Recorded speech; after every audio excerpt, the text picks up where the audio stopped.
Our wildlife pond with a built-in Hibernaculum by UK Amphibians and All Things Wildlife. Part 34. Our wildlife pond tour in August of 2023.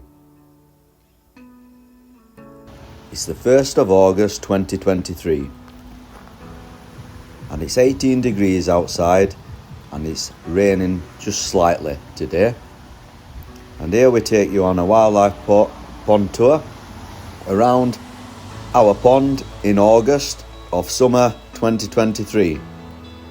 This is our purple loosestrife plant, which these look stunning as mentioned before in previous episodes. This is our monkey musk plant that's just going over now. This is our Verbena bonariensis plant that's growing up nicely, which will flowering even better soon.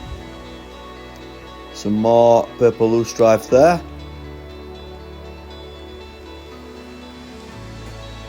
Here's some creeping thyme. Here's some wild majorum. And here is our lovely frog hopping along. It'll be a newly morphed baby froglet that's just come out of our pond. And on a rainy day like this, it does get all the amphibians moving out of all the hiding places. You can see this baby froglet still has its tail on the back of it. So normally the frog won't be eating at the moment while it's got its tail on the back of it, as it absorbs the tail up and uses this as a source of food to help it grow. And then once that's done, it will start eating things like fruit flies and other tiny small insects.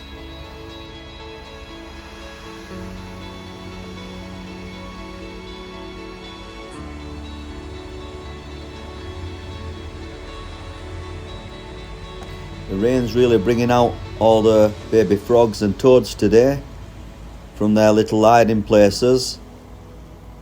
And the reason why they come out when it's wet like this, it gives them a chance to move better out of the way of the really hot sun, which can obviously kill them. So they like to move from place to place, and the best time for the baby frogs, baby toads, baby newts to move from place to place is on a wet rainy day like this. So they're nice and safe and don't dry up in the hot sun of summer. Here's some more wild majorum starting to flower now. Really nice. As you can see, it grows right tall and then flowers. Same as the oxeye daisy flower here. And here's some purple loosestrife that's self-seeded on the edge of the pond. On top of the Hibernaculum there. You can see in the pond we've got a lot of algae bloom today. This will be with the hot summer we've had this year. Unfortunately not much I can do about it. Just push it to the side because I don't want to trap any new eggs on it or get any baby newts or baby tadpoles or toads trapped in it too. So I just slightly move it to the side. Here's some more Verbena bonariensis. It's a lovely tall perennial plant. Here's some more purple loosestrife.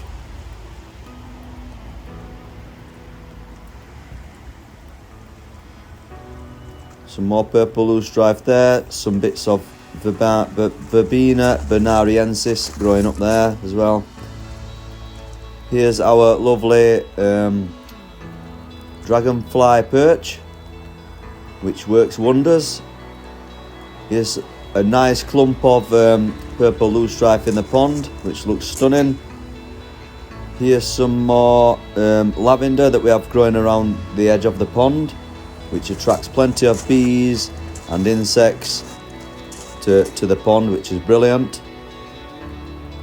Quite a few of the plants have started to go over now and let the summer plants start to grow through and flower. The yellow flower there is bird's foot trefoil. As mentioned before, this is the host plant for the common blue butterfly. All the monkey musk, most of the monkey musk has gone over now and it's all gone to seed. This is the Bird's foot trefoil, still flowering lovely. Some lovely yellow flowers from the bird's foot trefoil, but some of that's going to seed as well. Some more bird's foot trefoil here. And just look how stunning the purple loosestrife looks. This attracts loads of bees to the pond, which is brilliant.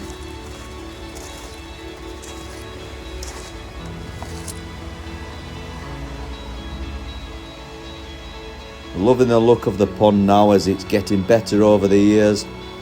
If you remember watching part 1, how we built it, to how it's looking now with all the plants and the flowers and the pond plants and the plants around the edges of the pond, it's really coming on and it's getting better and better every year, with the flowers, with the wildlife, with the amphibians coming back more and more frogs, more toads, more newts every year. It's just starting to take shape now, and it's brilliant. It's still the 1st of August 2023, and here's my back garden where I have some lovely buddleia growing, which is an amazing plant to attract butterflies.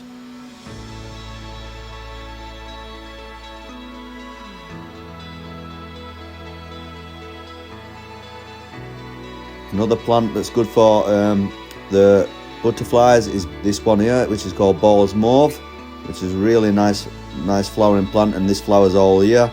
You see it's got some nice tortoise shell butterflies on this plant here. Love it, loving the flowers. So make sure you can get one of these plants because they flower most of the year, and it keeps attracting plenty of insects, bees and butterflies, which is brilliant for the garden and for your pond. Same with this buddleia here. This is a dwarf buddleia, and it flowers a lot longer than other buddleias. I don't know if you knew that, guys. This is a lovely peacock butterfly.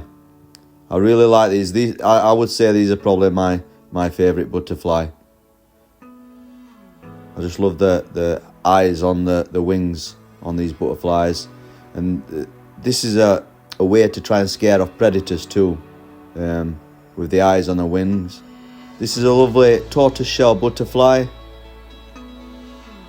We've got a lovely white butterfly here. I just can't make it out what butterfly this is, but I'd like you guys to let me know, see what butterfly you think it is, and put it in the comment section below. It'd be nice to get some comments from you and see what you think the white butterfly is in my garden. It's the 2nd of August 2023. And here is proof to some of you guys that I've said things about how high the pond is and how do amphibians get into it. Well, we do have a sloping side to the side of the pond, which most of them get in that way. But amphibians, as you know, can climb up things, like this baby toad here. This is proof that it can climb up the side of the pond, up the walls and into the pond if it likes. It also could climb up the side of the pond and into the Hibernaculum, which does help. Also, the Hibernaculum does have gaps in the inside of it, so when they go into the Hibernaculum, they can crawl inside the Hibernaculum and out and into the pond. But just look at this little guy climbing up the sandstone wall. It's amazing, isn't it? A lovely little baby toad that's morphed this year. And you can just see how good they are at climbing.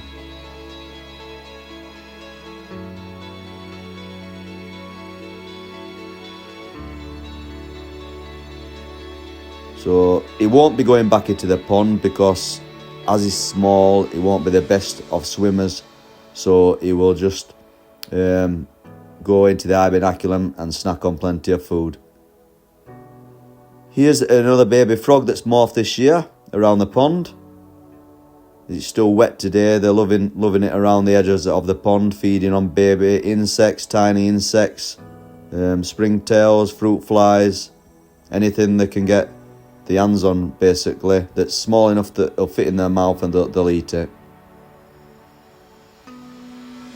So it's nice to see all the tadpoles that we saw in our earlier videos, how they've morphed into baby frogs now, baby toads and baby newts too, which is brilliant to see.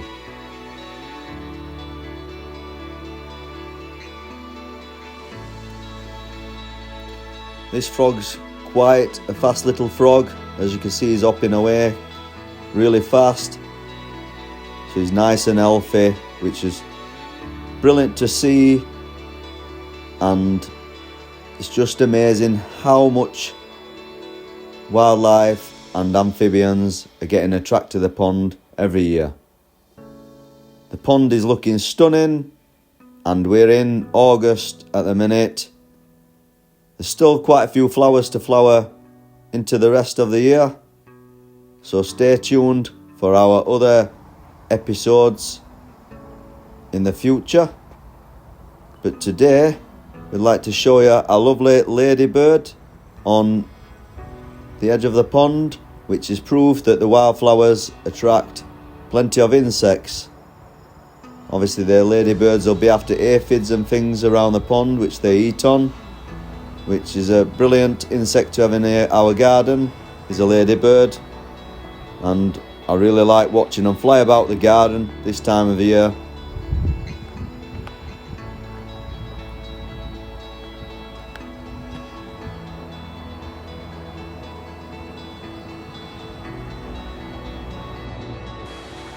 It's the 6th of August 2023 and it's 16 degrees outside and the rain is forecast for today.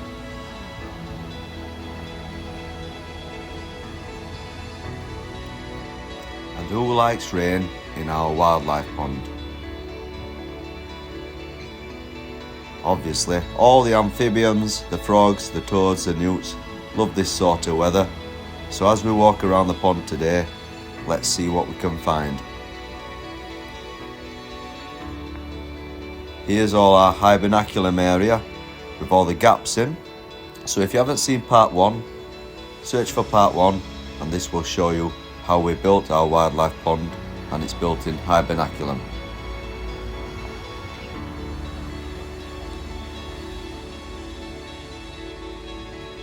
Here's some more wild majorum around the edge of our pond on top of our Hibernaculum.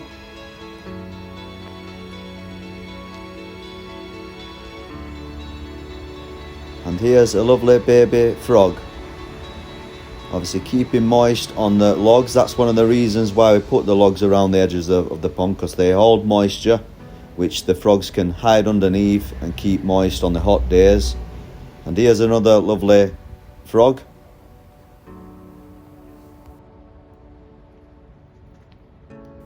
Same again, the baby froglet is keeping himself moist on the damp log.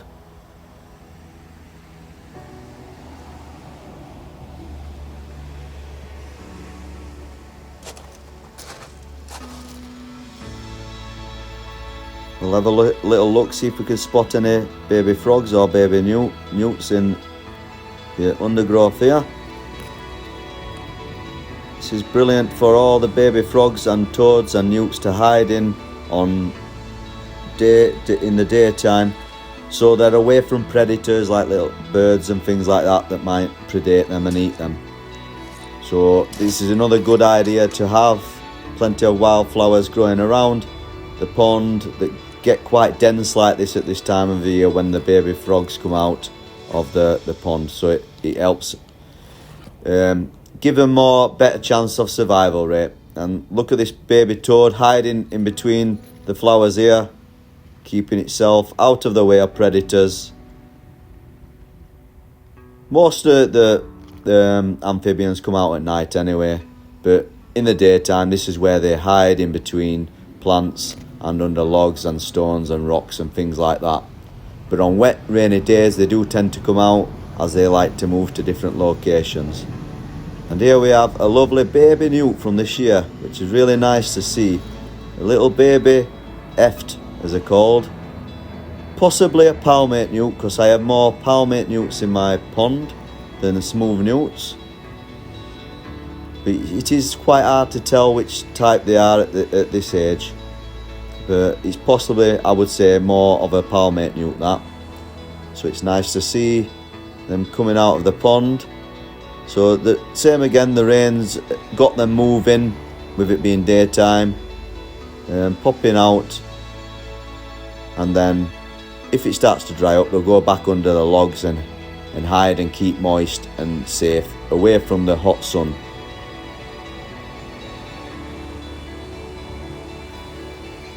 Just have a look in between the plants here, see if we can spot anything.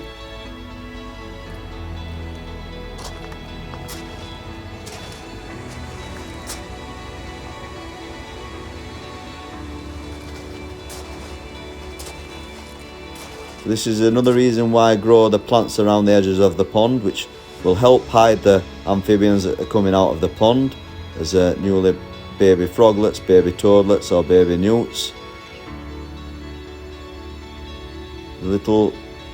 So I know it's quite full of algae, but that does help benefit the frogs when they come out, so they won't sink back down into the water, as it just showed there, the baby froglet was on top of the algae.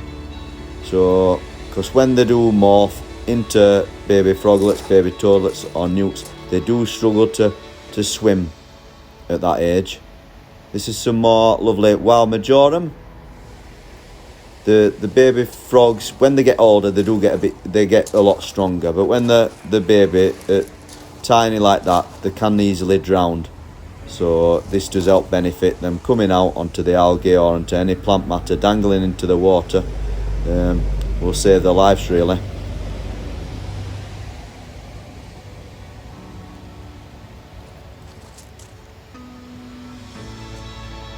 So if you watched our other episodes with all the tadpoles in the pond, if you haven't done, go back to earlier in the year on my wildlife pond tours, and you'll see all the baby tadpoles.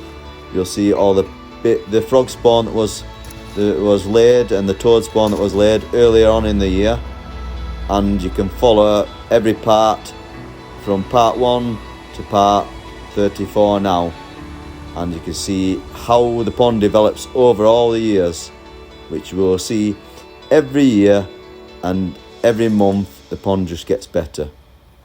And I'm excited to see what next year brings and what amphibians and wildlife the pond attracts to my the ponds will attract things to my garden.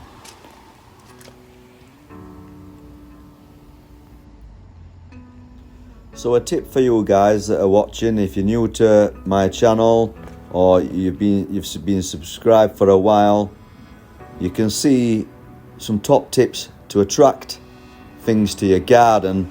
First of all, build a pond. This is the main thing that attracts plenty of wildlife to your garden. So you build a pond, it's going to attract birds and things that need a drink for a start. Birds, bees, all sorts of things like that. It's the 16th of August 2023.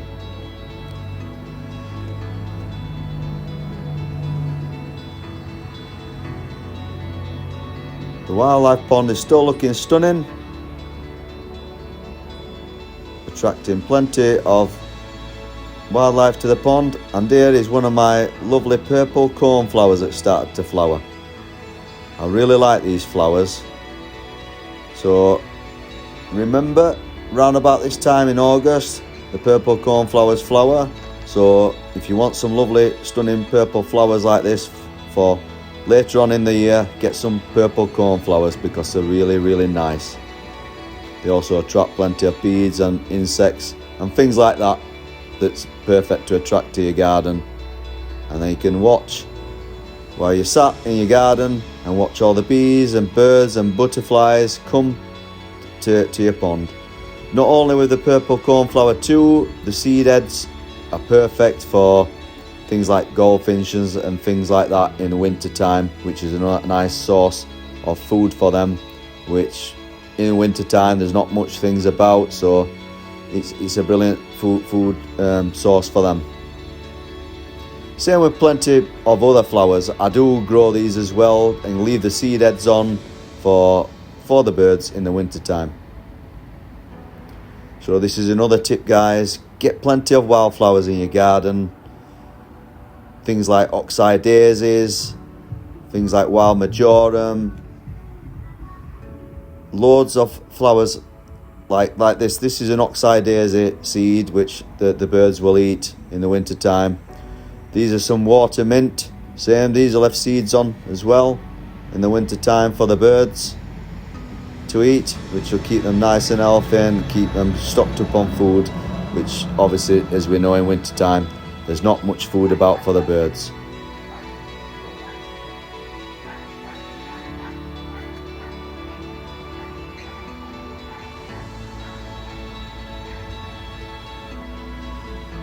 You see the yellow flower here, that one is bird's foot trefoil. That's got plenty of seeds on it. Some more lovely purple water mint there, and these seed heads are the monkey musk seed heads. Obviously you'll have seen the monkey musk on earlier months on my videos, and there's another lovely frog here too, on top of the bird's foot trefoil. But going back to obviously getting all these flowers, these are some top tips to attract plenty of wildlife to your pond. It is a must, guys, if you want plenty of wildlife. And as we're going into the future with us building more and more houses, taking up land, if you've got a small patch in your garden, just no matter how small it is, even if you put some seeds in a plant pot, you'll keep our lovely insects thriving. Because as we know, we're losing more and more land in our countryside. This plant here is our lovely Yaris plant, and when it flowers it looks like this. Really nice, a really nice flower. And same again, there'll be plenty of seeds on this for the birds in the winter time. So mentioning earlier about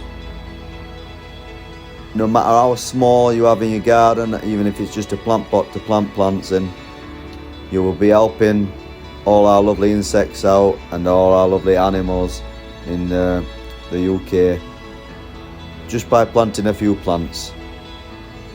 So this is my top tip for you today, guys, to try and plant as many plants as you can this year to help our lovely wildlife out. This is our lovely wild carrot plant that's flowering now. It's a lovely white flower.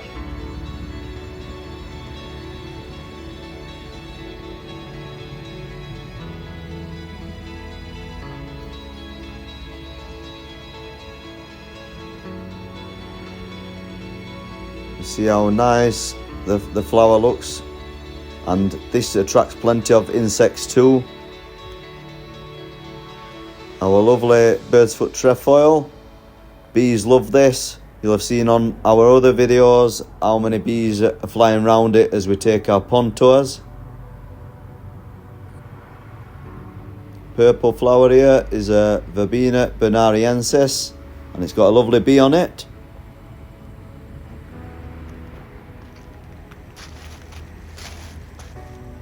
Some more wild majorum. This attracts plenty of bees and insects too. So if you haven't watched part 1, guys, on how we built our wildlife pond, and it's built in Hibernaculum, search for part 1 after this video, and it will show you how we built it and give you all the ideas and tips on how to design your own wildlife pond. If you go onto our playlist after this video, it will show you all our other videos, so from part 1 to part 34 now.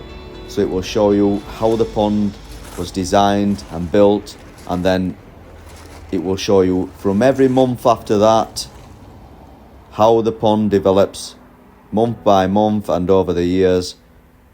We have some great videos to watch, guys, so please, if you haven't subscribed, subscribe to our channel.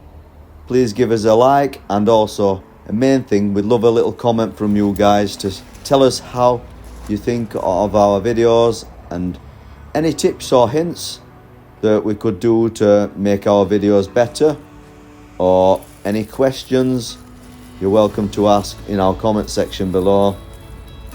If you've got friends or family, please share our videos and get them to subscribe. It would be really appreciated. And It will help benefit the channel, getting more and more subscribers. The hole there is a little hole that goes right down into the Hibernaculum for all the amphibians to hide in. Some more Verbena bonariensis flowering, so this is the time of the year it really gets to flower and gets stronger as the month goes on.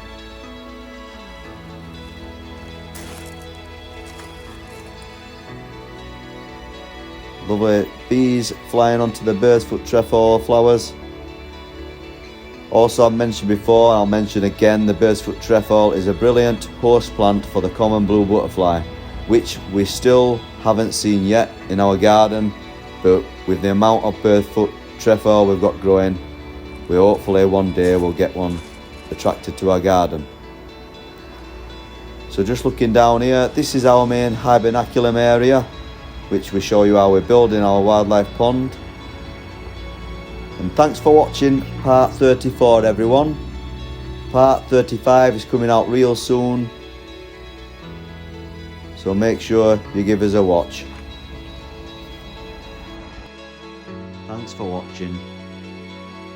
Please give us a like and comment on all our videos, and don't forget to subscribe to see more amazing content like this by UK Amphibians and all things wildlife today.